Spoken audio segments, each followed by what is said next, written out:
Alright, we're going to talk about infant growth and development. Now, remember I said each week you're going to have a different age group to go over growth and development. It's really important for you to know the Piaget and Erikson stages. You'll get tired of hearing about them, but they live on the NCLEX. Milestones, physical milestones, gross motor milestones, fine motor milestones, language development milestones. So those are all really important things to know each age group. So you're going to be tested over the first exam. You'll be tested over infants and toddlers. The second exam you'll be tested over preschool and school age, and the third exam you'll be tested over adolescents. So that's kind of how the test blueprints lie out. I'm going to try my screen capture a little bit different today. We're going to do PowerPoint on the left and text on the right, and we're going to see how that works. So I'm going to try to keep up on both sides. I'm going to start over here. Some things that I do want you to know. I want you to know about the newborn period, neonatal versus infant. So a neonatal period is from birth until 28 days of age. And then infancy is from birth to 12 months. So you'll see it referred to a little bit differently. There's no real developmental growth and development neonatal period. It's kind of lumped in with that infancy. So an infant is defined as birth to 12 months of age for growth and development purposes. Okay. All right, some developmental changes in the newborn and infant. Of course, they're going to grow, change in physical size. The development over the first year, it's very rapid. So, things happen every couple of weeks. So there's a couple of good charts in the book that line out like 1 month, 2 months, 3 months, and we're going to hit those pretty heavy. Those are good that's good information for you to memorize.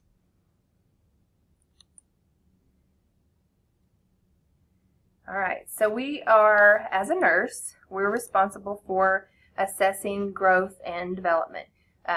In addition to measuring them, weighing them, getting their length, getting their head circumference, you need to document that on your growth charts. Another important reason to have a medical home is that you can see the trends. So if you have a infant that's continually falling off the growth chart, that's something that you can monitor if you have seen that infant, at 2 months, at 4 months, at 6 months, like the medical home model promotes. There are specialized growth charts for preemies, for Down syndrome kids. We are just going to stick to, in clinical, you're going to stick to the generic growth charts. Okay, they look something like this. You'll be going over plotting growth charts, head circumferences. From birth to 24 months, you measure their head circumference. From 2 on up, you measure their BMI. And then their weight and their height or length is always measured. Here's some average measurements at infants at birth and 6 months, birth and 6 and 12 months.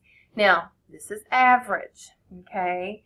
So one thing I can caution you on is that I guarantee you your babies were not average.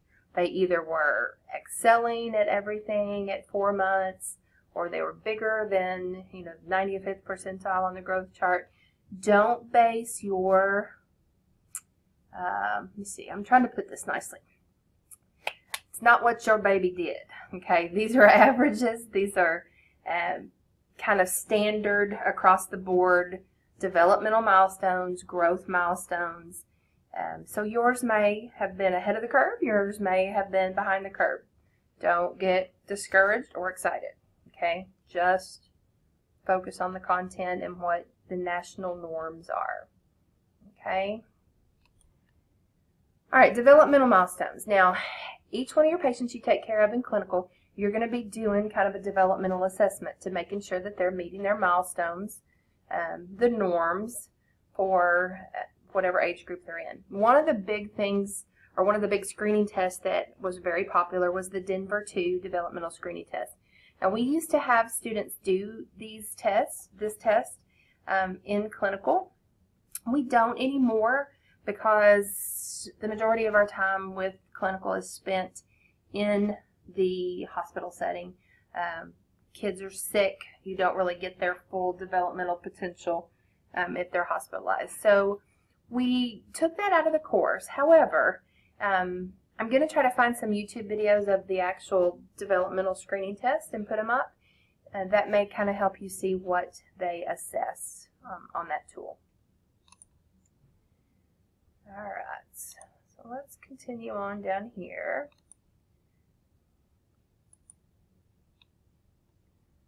My page to advance there.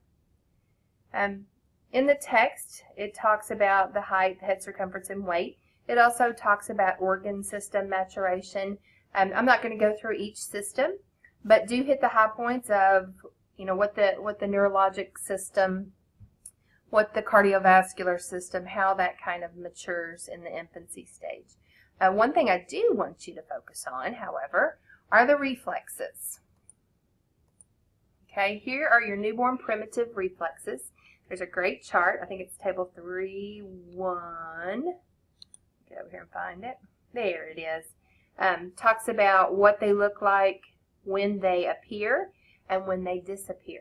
This is great information to remember. Okay, when you're assessing the neurological system of a newborn, you need to make sure that they have the reflexes that they're supposed to have, and they don't have the reflexes they're not supposed to have. Okay, so that's good information to go over. Got pictures and everything. If you've got babies at home, you can go test their little reflexes. Okay, and then it goes into the different systems. That chart is kind of in the middle of the systems. Good to know information about how their GI system will progress, will mature. There's some good pictures. There's one of some meconium stool. Your first stools after birth should look pretty much like that, but then that looks like a breastfed baby on the right, if I were guessing. Yep. Very seedy. That's what we mean by seedy stools. So, yay for pictures.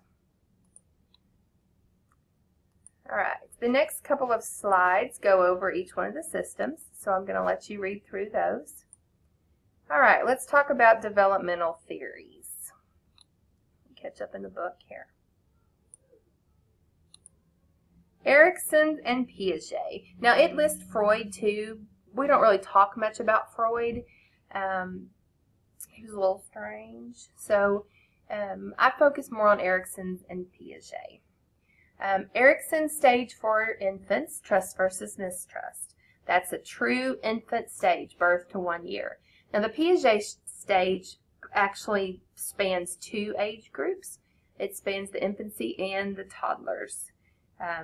Don't really need to know the substages, but you do know the activity. Do need to know the activities that kind of go with the sensory motor stage. There's a document actually in resources. There's 2 documents. There's one of Piaget and one of Erikson's, and it lists every age group there and you know what they're called. So that would be great to print out and pretty much memorize, I would think. Some social and emotional things that you'll see with an infant: stranger anxiety as they get a little bit older, separation anxiety as they get a little bit older. You know, when they're a month old, they don't really get it, but as they get to be 6 and 7 and 8 months old, then they start to get it, that mama's going to go away and they're going to leave me in the nursery with this strange woman. So you'll see that happen. You'll see that separation anxiety as they get a little bit older. All right, let's talk about gross and fine motor skills. Motor skill development, 2 sections, or 2 different types: gross motor, fine motor. All right, so gross motor skills usually go from the head down, okay, and the inside out. So they develop their gross motor skills in a cephalocaudal fashion, okay, so from the head to the tail. Fine motor skills are developed from the outside in. So if you can just remember that, you can remember kind of the developmental cascade. Now these are the charts that I was talking about. Table 3.3 gives you some gross motor skills in infancy. And they may seem like they're the same thing, okay? But I'm going to show you some pictures here in a second that talk about head lag.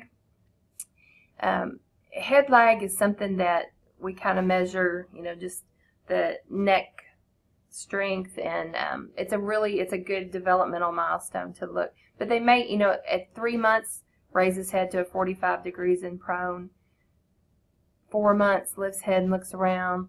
It's real close, okay? So know the order. Know we've got a little head lag at 1 month. We've got slight head lag at 3 months. We shouldn't have any head lag about 4 months, okay? And again, there are some pictures. Let me see if I can find this. Oh, there they are. So there's your head lag. At 4 months, they should be holding that neck up, holding that head up.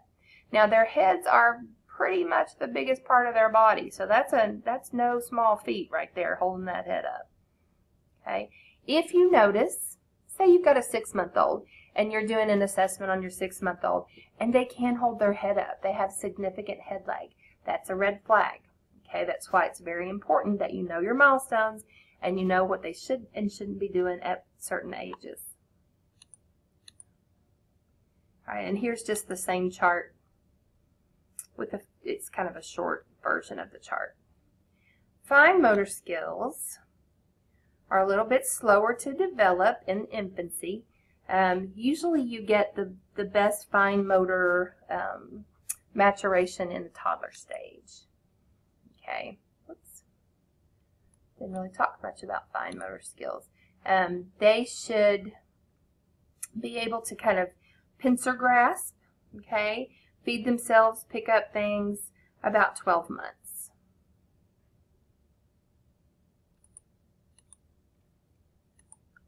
We're going to skip over those questions. There is some information about premature infants, and remember I said the growth charts, they do have growth charts, separate growth charts for preemies, so you might just want to read through that information. Now here's assessing the growth and development of premature infant. This talks about adjusted age, how to find adjusted age, subtract the number of weeks that the infant was premature from the infant's chronological age, and that's going to be their adjusted age. So if you're ever asked about what's this infant, or they a preemie, if they were 6 weeks preemie, their adjusted age is going to be 6 weeks less than their chronological age. I don't know why I can't say that word today. All right, so let's go on to vision and hearing and sensory development. Newborns are nearsighted. They can see you up close, but they can't see you far away. So they want somebody in their face. Make sure the toys are close. They talk about black and white colors or black and white objects. They're really fascinated by that the younger they are. Hearing, they test all newborns' hearing before they leave the hospital. Some red flags with hearing: if you clap and they don't turn their head towards that sound, that could be a red flag for hearing. If they won't track with their eyes, then that could be a red flag for vision. That's all part of your well assessment, or your as you see them on their well checks. All right, language development. If they're not making any sounds about 4 months of age, or if they're not giggling, which is my favorite sound in the whole world, by the way, by about 6 months of age, those are all some warning signs too. Really important to know the warning signs.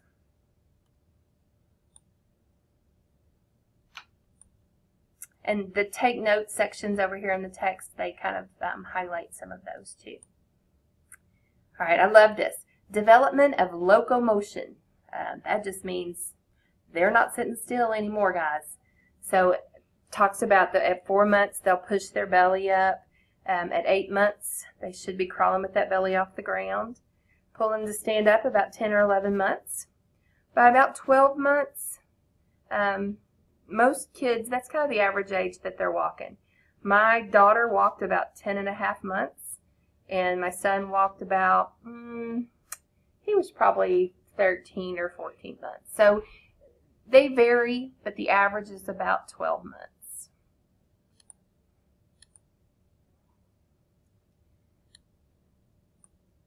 All right, here's some fine motor skills and a nice little chart. See if there's anything. The pincer grasp, about 8 or 9 months.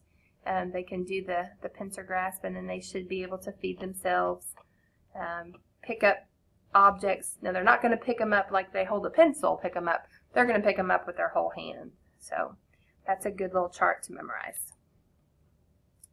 Communication and language, we talked about that, the warning signs if they don't, if they're not making sounds about 4 months, if they're not giggling about 6, if they're not making, they don't say mama, dada, no is usually what they first say.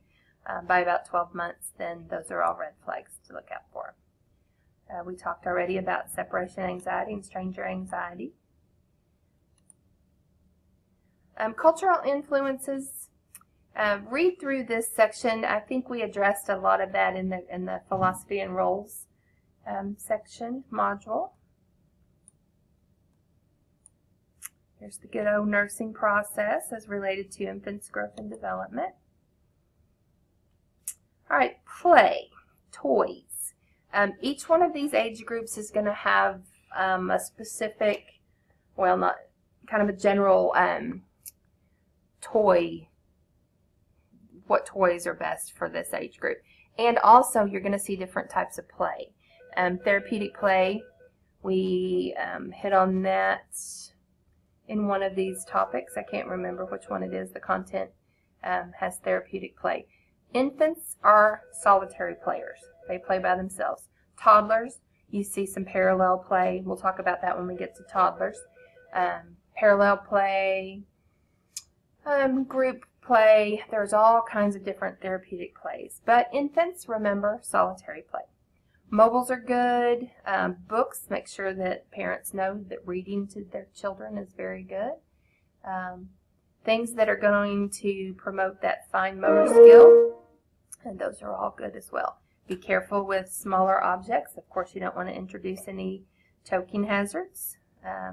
Any things with buttons or things that might come off and choke, because everything goes in their mouth. Those of you that have kids, you know what I'm talking about. Promoting early learning, again, reading to your kids, even as infants. It's shown that that helps develop their language skills. Car seat safety, safety in the home, I'm going to let you guys read through that. Car seat information changes pretty frequently. I do have, thanks to my friend at Cook Children's, I do have some car seat information that I will post for you. Again, it changes pretty frequently, the recommendations for weights and heights and things like that. So I'll post the latest information for you. Water safety, of course, you don't leave infants alone in the bathtub, in the sink, in an inch of water, because it doesn't take much for an infant to drown, especially the younger they are, if their gross motor skills aren't as such as they can rescue, quote unquote, themselves. So make sure that you do a lot of teaching on that, especially new parents, especially young parents. Up at the top it talks about, or up at the right above that, it talks about crib safety. Never put pillows in a bed with an infant. Only use the toys that are recommended for 0 to 12 months of age. Nothing fluffy.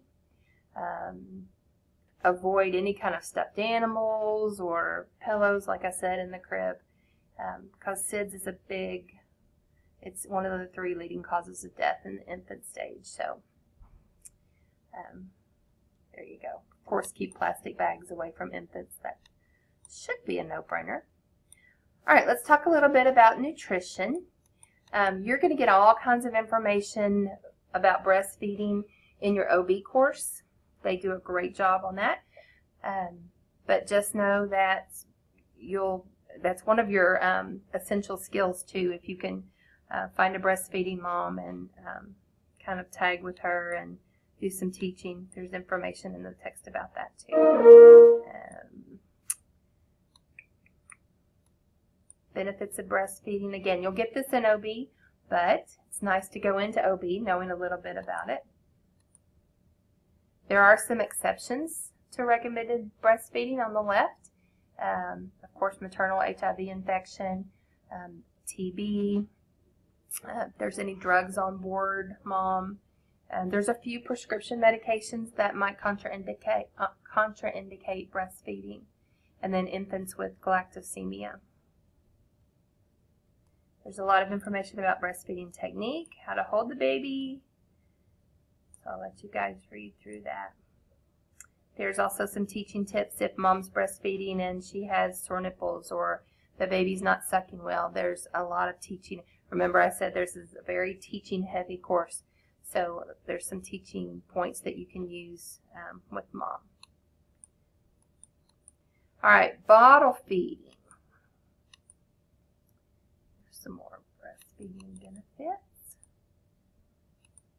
Bottle feeding. Okay, lots and lots and lots of different formulas out there. Is one better than the other? Well, it's just what baby will take and tolerate. Okay, the only thing I can tell you is cow's milk is no bueno for anybody under 12 months of age. Okay, so no cow's milk. Cow's milk, it says on here that it can promote an allergic reaction. It can also cause some microcytic bleeding in the stomach and can cause your baby to be anemic. So cow's milk is a no-no until 12 months of age. At that point, they need whole milk. You'll hear parents go, oh, I want to put them on 2% because I don't want my baby to be fat. No, they need that fat to promote brain cell growth. So when we get to the toddler stage and talk about nutrition, remember that. Okay, so formulas. There's different calorie formulas. There's 20 calorie per ounce formula, 22, 24, 26. There's even 30 calories per ounce formula for those failure to thrive kiddos. The most common is probably, Similac with iron or Enfamil with iron. And I think that's about 20 or 22, 20, yeah, about 20 calories an ounce. That's kind of the generic, that's where we start. Now, if babies don't tolerate that, then they may do some switching around. They may switch to a soy formula.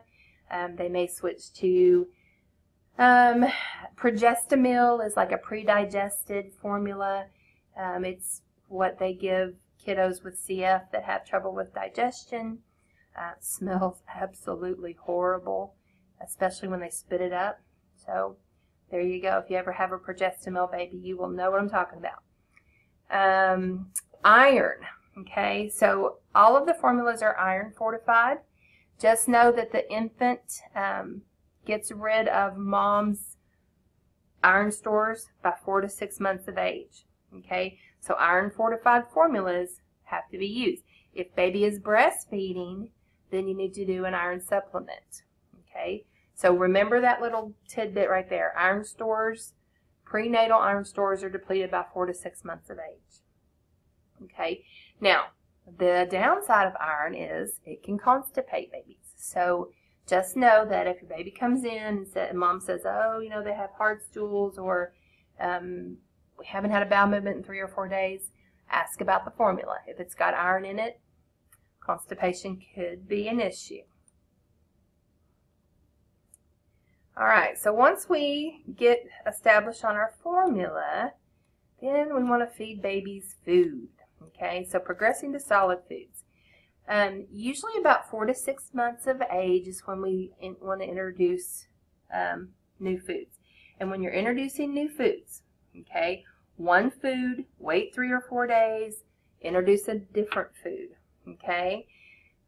Usually they start with rice cereal, something very bland, okay. The reason why you wait 3 or 4 days between foods is they're going to have an allergic reaction to a food. You want to know which food that is. So if you introduce rice cereal, they do okay on that 3 or 4 days. Then you introduce applesauce or green beans, then they have some sort of reaction. They get a rash around their mouth. then you know, okay, probably wasn't the rice cereal, probably is the green beans. That being said, about green beans, when you're introducing new foods and you introduce fruits and vegetables, veggies first. If you introduce a fruit first, you're probably not going to get that baby to eat any veggies because the fruits taste way too good. Desserts and things like that come way later. So when you're introducing, do veggies first. They're really not ready for, some parents are a little excited about feeding their baby cereal, but they're really not ready to handle it till they're about 4 or 6 months of age because their tongue, if you've ever noticed a baby put something in their mouth, they're going to stick their tongue out, try to get it out of their mouth. Tongue extrusion is what that's called.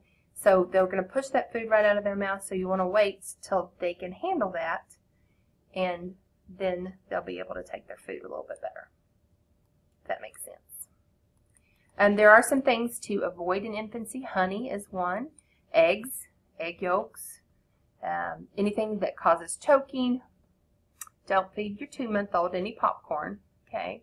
Can't believe that they put that in there. Surely people know that. But there are some foods that are more likely to cause an allergic reaction. Cow's milk, eggs, peanut butter, strawberries, tomatoes aren't on there, but tomatoes are as well. So that's good information to know. All right.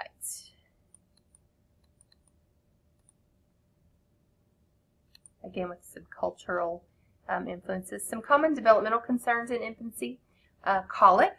Colic is just kind of a fussy baby. Spitting up could indicate that they have reflux or that they're not tolerating their formula. Thumb sucking and pacifiers. A lot of parents get really bent out of shape about, oh no, they're not going to suck their thumb. It'll make them have, mess their teeth up. Again, not proven. So pacifiers are not a horrible thing. All right. Let's see. There's some Healthy People 2020 objectives.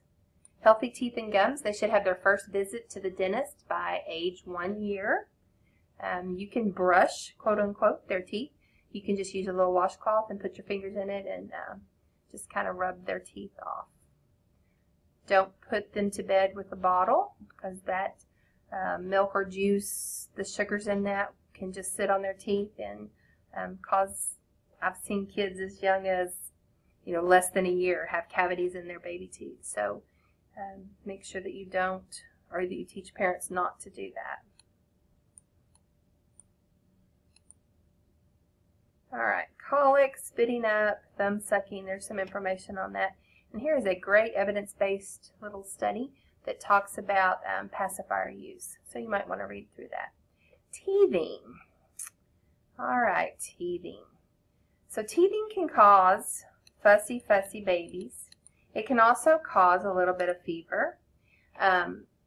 Fever greater than about 101, usually not teething fever. So if parents bring a baby in and say, oh, their temperature was 103, but he's cutting teeth, probably not related. Usually up to about 101 is what you see with teething. They get really fussy. They may pull at their ears. Mama may bring him in and say, oh, I think he has an ear infection because he's pulling at his ears. However, that nerve that runs under that jaw goes right up by the ear. So babies they can't really localize pain, so they just, wherever it hurts is where they pull. So if they're pulling on their ears, they may actually have more teething pain than ear pain. A little bit of Tylenol, or if they're at least 6 months old, they can have Motrin, or ibuprofen, sorry. I need to use the generic terms. Acetaminophen or ibuprofen. Now, make sure that under 6-month-olds don't get ibuprofen. All right, and towards the end of every chapter, there is always a care plan. Great information on the care plan. There's lots of teaching tips or teaching things that you can share with your parents. Nursing diagnoses. Very good to know all that information. And of course your key concepts at the end of the chapter. Okay, going back over to the left to the PowerPoint, newborns sleep about 20 hours a day.